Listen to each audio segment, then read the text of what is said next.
Good morning, Betsy. Would you please tell us your full name and where you were born and when you came to Piermont? Okay, my full name is now Sally Savage, born Sally Herbert. We sailed to New York from England in 1952.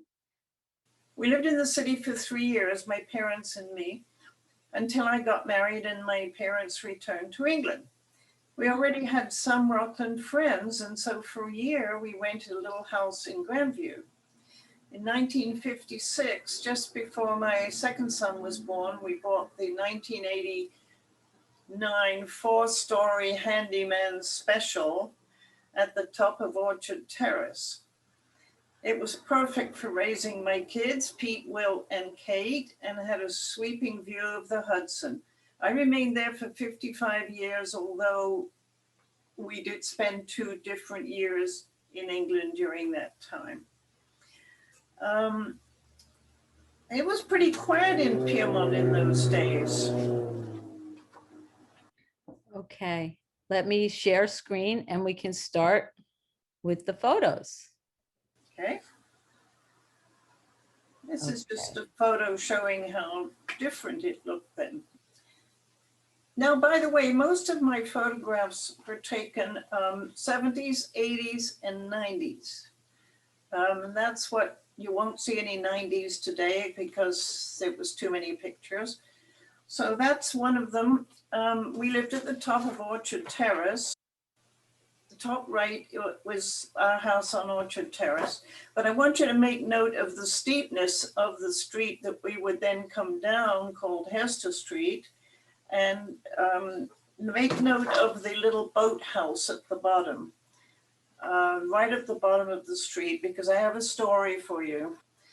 The DPW was always been miraculous in dealing with snowfalls on our curvy hill and Hester Street. But after one night's snowfall, the kids got out there before the plows arrived and did some sledding down the street you're seeing, Hester Street, which still looks the same.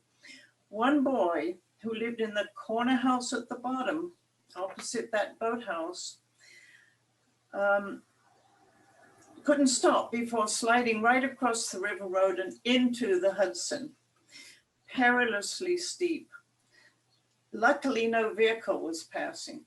He got right out, crossed the street to his house on the corner, put his clothes in the dryer, and went right back out again. And I swear his name was Chris Diver. He narrowly missed. The next picture is the beautiful, beautiful boathouse. Right. Just for another snow picture, this is a picture of St. John's in the snow that people seem to really like. And speaking of churches, the Macedonia Baptist Church, which is the next picture, could be seen from the railroad tracks. It was later rebuilt, and I remember that the ladies from that church sold the best fried chicken at our many fairs. One once gave me the secret: turn only once and use Crisco instead of oil. However, they didn't share the flavoring. The next shot is of the first excitement that I photographed in Piermont was Hurricane Donna, September 12, 1960. And as you can see, boats were tossed around all over the place. I have other pictures, but I like this one because of the 2 little boys sitting there. I have a few notes, sorry. Later, through the connections of Marjorie, now Johnson, and again in 1952, I was commissioned by the Library of Congress Historical Buildings Survey, it's a long title, to photograph a lot of Piermont buildings, way too many to show here. And of course, I still have those negatives. I also photographed for them the train station before it was rescued. What a difference. Here's one of the, did you know that Piermont once had a hotel? This building, not a very attractive one, I must say. This building is where now there is a garden with those statues of the children.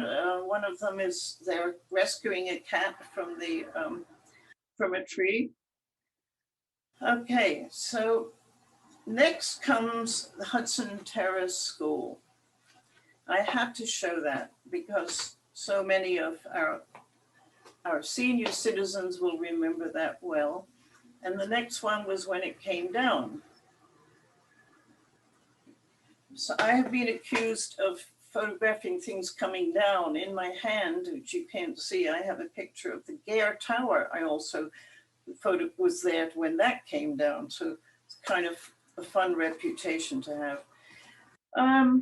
Let's see. The Cane Park gazebo was instigated by the lady in the hat, Daisy Spencer, on a cold February day in 1970. I have December on here, but anyway, the Cane Park gazebo was dedicated. My photograph shows all the village movers and shakers at the time, but I have a different photograph that unfortunately never got digitized. To raise funds for this, my artistic son Will had created a small wooden model from architect Bob Bradbury's design. You can see it on the right, sitting inside the gazebo. This was displayed in the thrift shop to encourage funds for the thing. So there were lots of fun flea markets in Piermont, mostly thanks to the Piermont Civic Association, which I think we paid $12 for a table, and you could $12 or $20 for a table, and you could sell anything. After that, there was also a table for the kids with a reduced rate to sell their old toys. Now we have Howard Brauner with his famous cigar, and note the ashtray. Howard Brauner is responsible for most of the old pictures I have, which he generously allowed me to copy. And here he's showing friends in the village hall some of his pictures, which I think he did fairly often. And then here's Leonard Cook. The next one is Leonard Cook, showing his collection. And you know, he wrote a book called The Story of the Mine Hole, or something similar to that. That's him showing his collection. So that was great that those two people, his is obviously a slideshow, whereas Brauner's was obviously he put all his prints out for people to see. When he allowed me to photograph his entire collection, they are in my archives in both negative form, proof sheets, and some prints.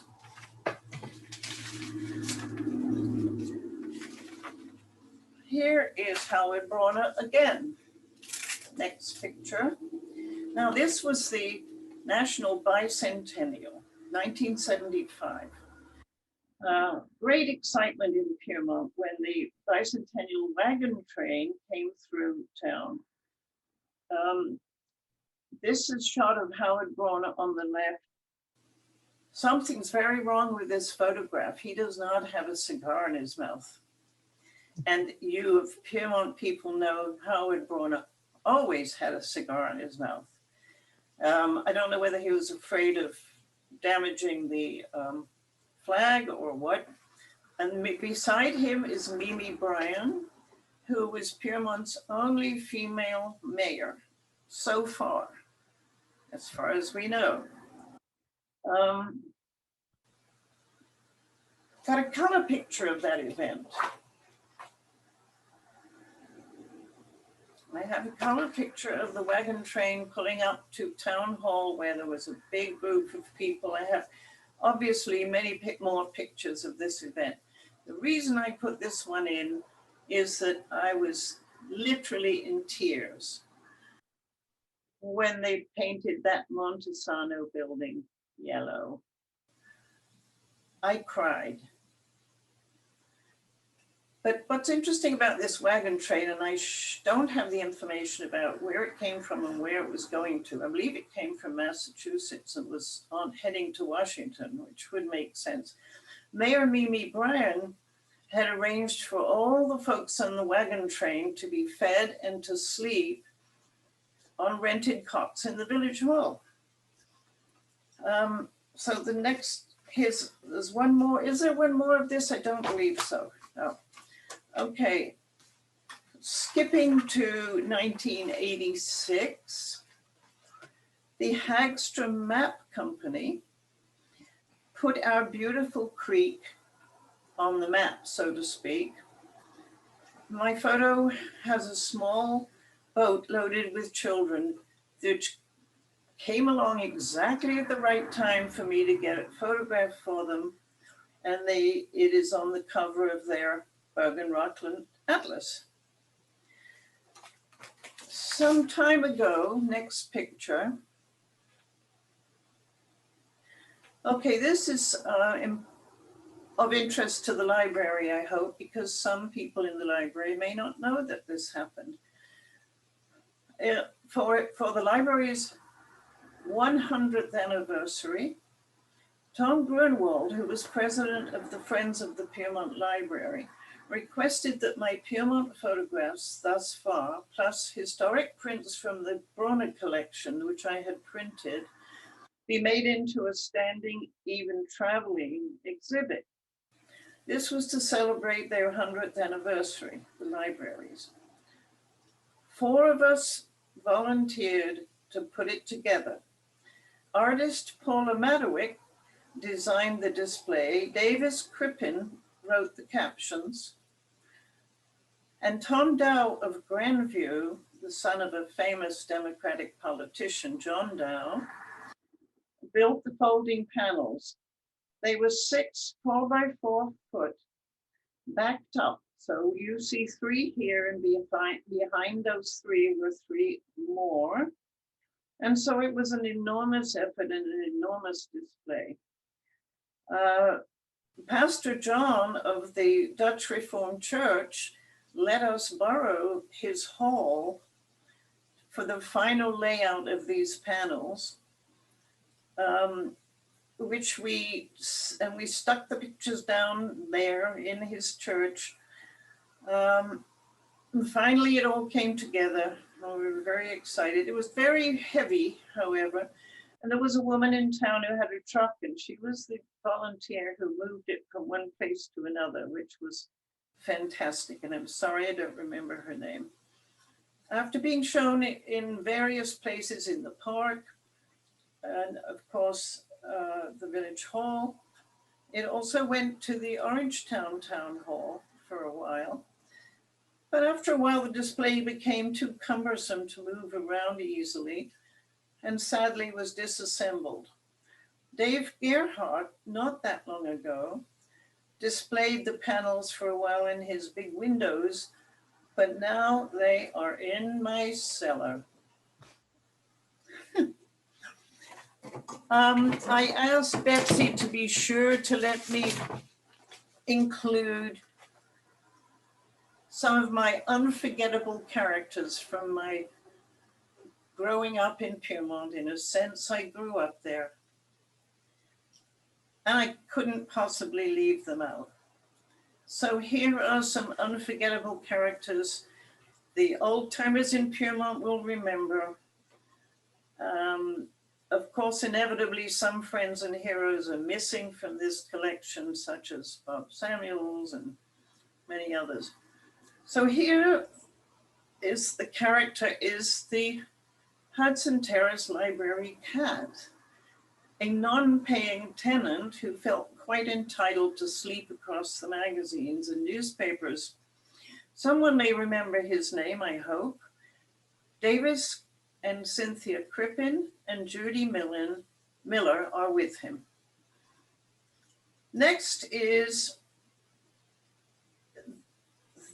our lovely Piermont barber, Frank Scalaro. I caught him shucking oysters behind his shop. When he was small, my younger son gave him a terrible challenge, protesting his haircuts as if he were being mortally wounded. Plenty of screams. Poor Frank. He was absolutely patient about it. Next, we see Sal Canigliaro in front of his tailor shop. His window also had all sorts of wonderful things in it. I'm not quite sure. Anna Hickey will probably know what all those things were in his window. Now, the next three people were three gardeners who voluntarily looked after the area of the creek, doing flowers, and of course they're in front of this famous mine hole. They are left to right, Francis Pearson, someone from the Di Francesca family, and someone from the Di Piesco family. I'm sorry, I haven't got their first names. Now the next one is my favorite. This dog is named Amos. I got most of my information about him from John McAvoy.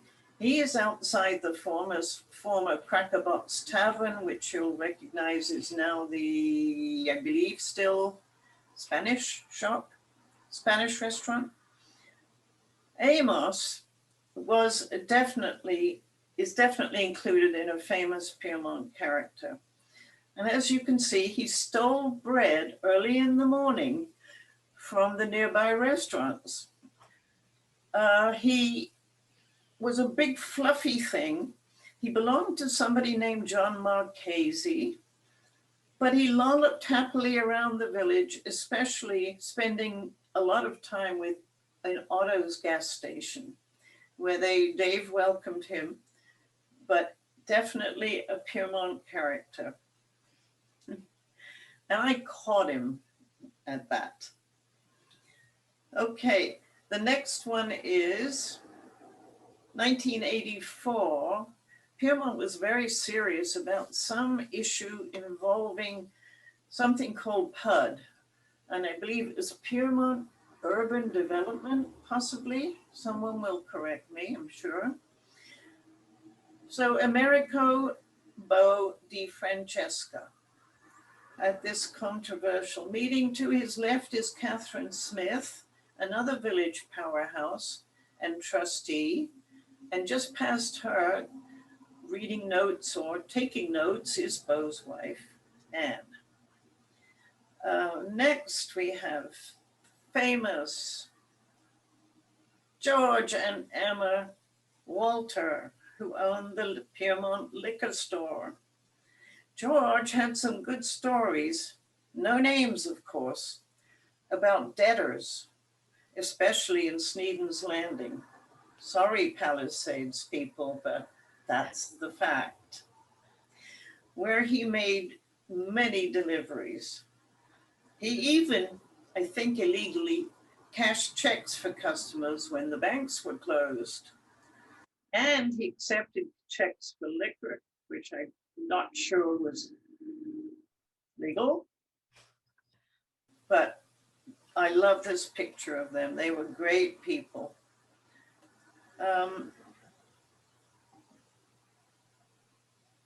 Where are we next? Okay, the next picture and the last one of, almost the last one of my characters is beloved George Hickey with Mayor Mimi Bryan. Anna Hickey is still contributing to Piedmont and is one of the participants in this library's anniversary archive, I believe. George was head of DPW for quite a while, and this was taken in 375. And last and not least, oh, I missed the Komorniks, I'm sorry. Okay, this is left to right, Sal Canigliaro with the wood artist Anthony Komornik and his wife. They were also characters. And behind them, the reason it's rather a messy scene behind them is they were starting to build for the Purple Rose of Cairo And of course, you know, I have hundreds of photographs of that event that were exhibited a lot. But thanks, Betsy, because I got that in the wrong order. Okay, so I think we're up to the fire department. These are the retired and current fire chiefs, and that was taken in 1987. I want to give them a lot of kudos. And let's not leave out the women. The next one is the Ladies Auxiliary. I'm honestly not sure what that parade was about, but there are the ladies. And the Ladies Auxiliary of the Piermont Fire Department do a lot of great things. While talking of the fire department, however, I have to mention, and they have many pictures that we may or may not have time for, just about all the movers and shakers of Piermont. There's the mayor, there's Fuzzy DiLorenzo, there's Daisy Spencer, there's Mrs. Guglielmello, famous also in the fire department. And I can't see it, so I can't tell you who the other people are. Okay. But I would like to talk about the fire department a little bit, because I have a lot of photographs of when Fort Comfort Inn came down, and I didn't know we'd have time to put that up, but that was quite a business and a sad day. The fire department was fantastic. I also want to say that they had wonderful carnivals, and one of my pictures shows that they had a Ferris wheel. We had a carnival every July 4th. Would have been yesterday. They had lots of booths, throw the coconut or whatever it was, and for prizes and so on. Let me just get my notes so I don't forget something.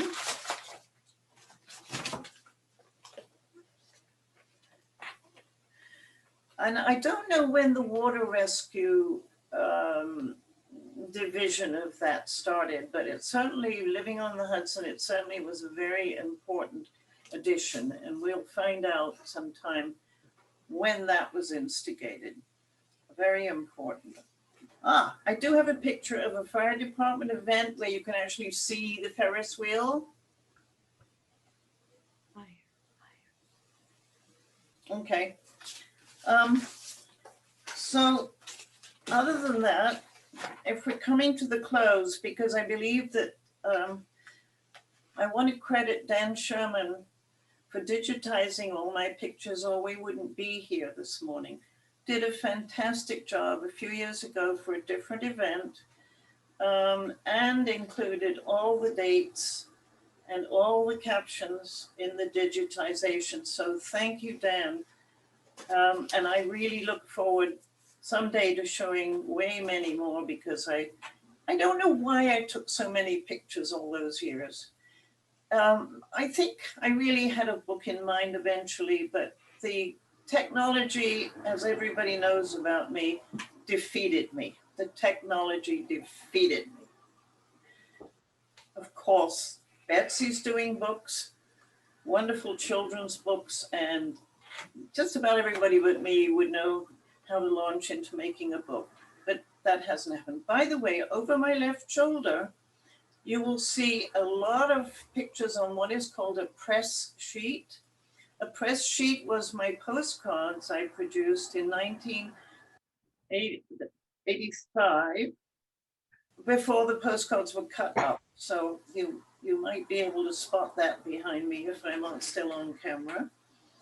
I'd also like to acknowledge losing Bob Samuels, who of course was president of the Piermont Civic Association all those years. He had a loyal crew of helpers, mostly women from the Piermont Historical Society, who are still continuing with the editors and writers like Margaret Grace, the PCA newsletter, and Bob would be so happy about that. I knew Bob for 40 years at least. So I wanted to really talk about him a little bit and say how much Piermont misses him. But I would like to show something, speaking of Bob, that his ex-wife, Ricky, made take off on the New Yorker covers. And I still have a copy of this, which is quite wonderful. Finally, I believe I gave you 2 photographs of my view from Orchard Terrace. And the reason I wanted to include those is I wanted to say how I loved living in Piermont all those years. It was just a great place to be, even though we had to walk up a very big curvy hill to get home if we were walking. So I think maybe we could end with how much I loved Piermont, how much I still love Piermont. And I'm so happy to have this opportunity to share some of my hundreds of photographs with Piermont people. And I love my view, winter or summer, and I think I have a picture of each of those. Had a great porch from which I could watch things going on in the Hudson. This is everybody's favorite picture of the pier of mine.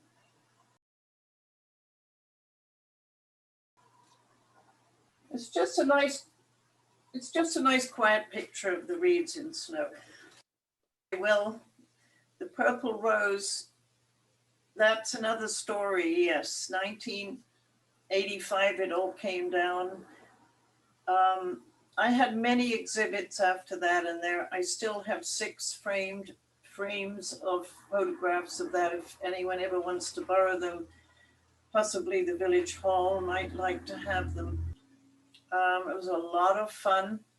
I worked at Lamont part-time at the beginning of this, and as I drove to work through Piermont one day, 1983, Piermont was full of those little cars, those little old Ford car, all one color, all black. And I said, oh, the shoot has begun. And from then on, I couldn't tear myself away. And what Betsy's showing is the Jewel Theater, which of course was a facade. And it's now our sideways parking lot opposite Turning Point. And those are the actors and actresses under the awning. That was great fun, Purple Rose. If you want to add anything, you know where to find me. Yeah, the Purple Rose was a great event. Oh, and by the way, I have a picture of Woody Allen. I snuck one picture. I was told by the crew, don't show your cameras. And then there were people out in the street with little tiny Instamatics. But he said to me, because I had more professional looking equipment, they said, Sally, don't let Woody Allen see you with those cameras. And so I was very careful. And John McAvoy lent me the Turning Point porch, was a great place from which to take some of those pictures. It's fun for me to share some of these, and I'd love to share more anytime. About restaurants, by the way, John McAvoy pretty much covered this, but when we first moved in 52 into Piermont, 56, I mean, we went to Miraglia's to pick up pizza, and that was about it for food. Besides, of course, Alisi's Deli, which is now Canzona's on the creek, also famous. We picked up, if I would go to pick up the pizza, everybody would stop talking when I walked in. And they were all men at the bar, and they didn't know this lady coming in, picked up but Jake and his mother were just wonderful.